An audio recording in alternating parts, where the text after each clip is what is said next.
Hello students, நம்ம இன்னைக்கு இந்த வீடியோவில் என்ன பார்க்க போகிறோம்னா சாப்டர் 10 சர்க்கிள்ஸ் உடைய சம் பேசிக் இன்ட்ரோடக்ஷனாக நம்ம பார்க்க போகிறோம். ஸோ இந்த இன்ட்ரோடக்ஷன் பார்ட் ரொம்ப முக்கியமானது, சரிங்களா? இதை கொஞ்சம் நல்லபடியாக பார்த்துக்கோங்க. இதை பார்த்து கொஞ்சம் புரிஞ்சுக்கிட்டிங்கன்னா உங்களுக்கு சாப்டருக்குள்ளே போகிறப்ப, அதாவது எக்ஸசைஸ் ப்ராப்ளம் செய்கிறப்போ உங்களுக்கு ஈஸியாக இருக்கும். ரைட்டுங்களா கண்ணா? சரி, முதல்ல சர்க்கிள்னா என்ன அப்படின்ற டெஃபனிஷனை நீங்கள் ஞாபகத்தில் வச்சுக்கோங்க. ஏன்னா 2 மார்க்கில் கேட்பாங்க, சரிங்களா? சர்க்கிள்னா என்னன்னா collection of points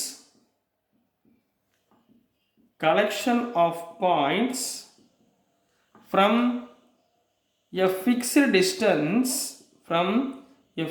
distance is called circle. சரிங்களாம்மா? அதாவது ஒரு சர்க்கிள் இருக்குன்னா, சரிங்களா?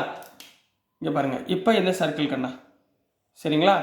இப்போது இதில் இருந்து நம்ம இது என்ன சொல்லுவோம், இப்போ இது ஒரு 3 சென்டிமீட்டர்னு வச்சுக்கோங்களேன், சரிங்களா? நீங்கள் இதில் சில பாயிண்ட்ஸ் வைக்கிறீங்க, இங்கே இந்த இடத்துல, இது பூரா ஏதாவது ஒரு பாயிண்ட்டை நீங்கள் மார்க் பண்ணாலும் நீங்கள் இதோடைய டிஸ்டன்ஸ் என்ன தான் இருக்கும்? 3 சென்டிமீட்டர் தான் இருக்கும். இதோடைய ரேடியஸ் டிஸ்டன்ஸ் சொல்லுவேன், ரேடியஸ், சரிங்களா? இதோட ரேடியஸும் 3 சென்டிமீட்டர். இப்போ இது எடுத்திங்கன்னா இதோட ரேடியஸும் 3 சென்டிமீட்டர். இங்கே எடுத்திங்கன்னா 3 சென்டிமீட்டர், இங்கே எடுத்திங்கன்னா 3 சென்டிமீட்டர். அப்போ இதுதான் கலெக்ஷன் ஆஃப் பாயிண்ட்ஸ். இதுக்கு பேர் என்ன? Collection of points from a fixed distance. Fixed டிஸ்டன்ஸ்னால் நம்ம எங்கேருந்து போகிறோம்? இந்த சென்டர்லேருந்து தான் நம்ம போகிறோம். இந்த சென்டரில் இருந்து நம்ம போகிறோம், சரிங்களா? Of a fixed distance is called circle. இதுக்கு பேர் தான் என்ன சொல்லுவாங்க? சர்க்கிள் அப்படின்னு சொல்லுவாங்கம்மா. ஸோ சர்க்கிள்னா என்னன்னு புரியுதுங்களா? ரைட். இப்போ அடுத்துமா ஒரு லைனும் சர்க்கிள்மா, ஒரு லைன் இருக்கு, ஒரு சர்க்கிள் இருக்கு, சரிங்களா? இதோடைய ரிலேஷன் எப்படி ஃபார்ம் ஆகுது அப்படின்றத சொல்ல போகிறேன், சரிங்களா? ஒவ்வொரு பாயிண்டாக சொல்ல போகிறேன். நம்பர் 1, the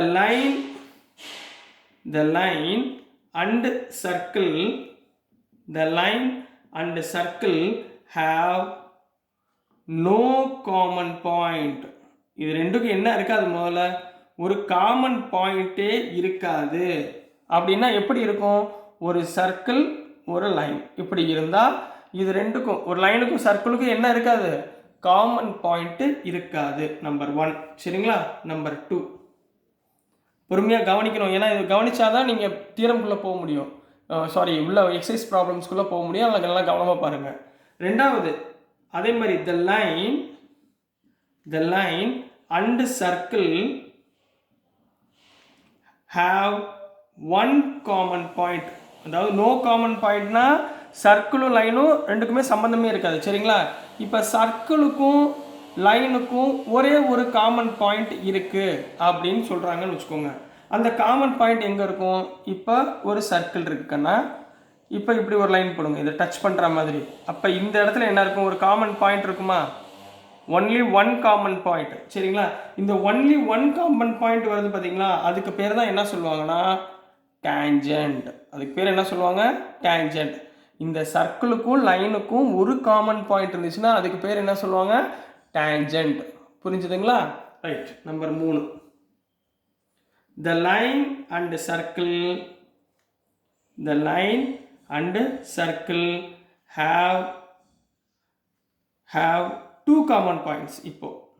இப்போ லைனுக்கும் சர்க்கிளுக்கும் 2 காமன் பாயிண்ட் வர்றாப்புல நம்ம எடுக்கிறோம்னு வச்சுக்கோங்க, சரிங்களா? அதாவது ஒரு சர்க்கிள் இருக்கு, இதில் 2 காமன் பாயிண்ட் வரும்னா லைன் எப்படி இருக்கும்? இப்படி இருக்குமா? ஏன்னா இது ஒரு பாயிண்ட், இது ஒரு பாயிண்ட், சரிங்களா? அது ஏ பின்னு வச்சுக்கோங்க, இது ஏ, இது பி. இந்த மாதிரி 2 பாயிண்ட்டு ஒரு லைன், ஒரு சர்க்கிளுக்கு லைனில் கிராஸ் ஆகிறப்ப 2 பாயிண்ட் வந்துருச்சுன்னா அதுக்கு பேர் என்ன சொல்லுவாங்கன்னா சீக்கண்ட். என்ன சொல்லுவாங்க? சீக்கண்ட். ஞாபகத்தில் வச்சுக்கோங்க, அதுக்கு பேர் சீக்வெண்ட். ரைட்டுங்களா? இப்போ ரெண்டாவது, இப்போ நம்ம என்ன பார்த்தோம்? லைனுக்கும் சர்க்கிளுக்கு உள்ள வேரியேஷன்ஸ் பார்த்தோம். இப்போ அடுத்து என்ன பார்க்க போகிறோம்னா பாயிண்ட்டுக்கும் சர்க்கிளுக்குள்ள வேரியேஷன்ஸ். பாயிண்ட்டுக்கும் சர்க்கிளுக்குள்ள variations. Number 1, if point is inside the circle, இந்த பாயிண்ட்டு இந்த சர்க்கிள்குள்ளே இருக்குன்னு வச்சுக்கோங்க. அப்போ இதுக்கு பேர் என்னென்னா நோ டேஞ்சன்ட்னு அர்த்தம். அதாவது டேஞ்சன்ட்டு இருக்காது அப்படின்னு. டேஞ்சன்ட்லாம் ஒரு பாயிண்ட்டுக்கு ஒரு லைன் வந்து இருக்காது அப்படின்னு அர்த்தம். புரிஞ்சுதுங்களா? So next number 2, if point is on the circle. If point is on the circle. இப்போது ஒரு பாயிண்ட்மா ஆன் த சர்க்கிள்லாம் இங்கே இருக்குன்னு வச்சுக்கோங்க. இந்த லைன் இப்படி இந்த இடத்துல ஒரு பாயிண்ட் இருக்குன்னு வச்சுக்கோங்க. அப்போ நீங்கள் என்ன சொல்லலாம்? இதுக்கு அர்த்தம் என்னென்னா ஒன் டேஞ்சன்ட். இதுக்கு ஒரு பாயிண்ட் இருந்துச்சுன்னா ஒரு லைன் தான் போட முடியும். அப்போ எத்தனை என்ன இருக்கும்? One tangent. ரைட்டுங்களா? இப்போ நம்பர் 3. சரிங்களா? இப்போ பாயிண்ட் லைஸ் அவுட்சைடு தி சர்க்கிள்.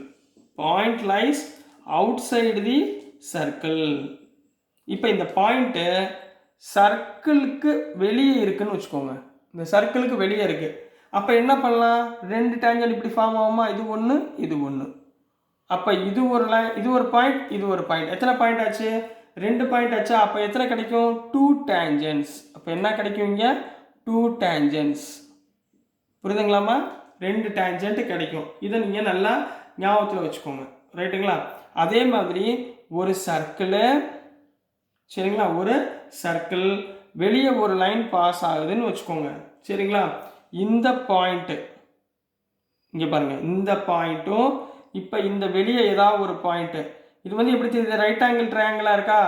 இதுதான் ஸ்மாலஸ்ட் லைன் அப்படின்னு அர்த்தம். இதோட ஆங்கிள் வந்து ரைட் ஆங்கிள் ட்ரையாங்கிளாக இருக்கும். சரிங்களா? எவ்வளோ டிகிரியாக இருக்கும்? 90 டிகிரியாக இருக்கும். இந்த சர்க்கிள்குள்ளே இந்த ஸ்மாலர் லைனுக்குள்ளே வர பாயிண்ட்டு, இந்த ஒரு பாயிண்ட் வந்து இங்கே சென்டரில் ஓன்ற சென்டருக்கு டச் ஆகும்போது இந்த லைனோட ஆங்கிள் என்ன இருக்கும்?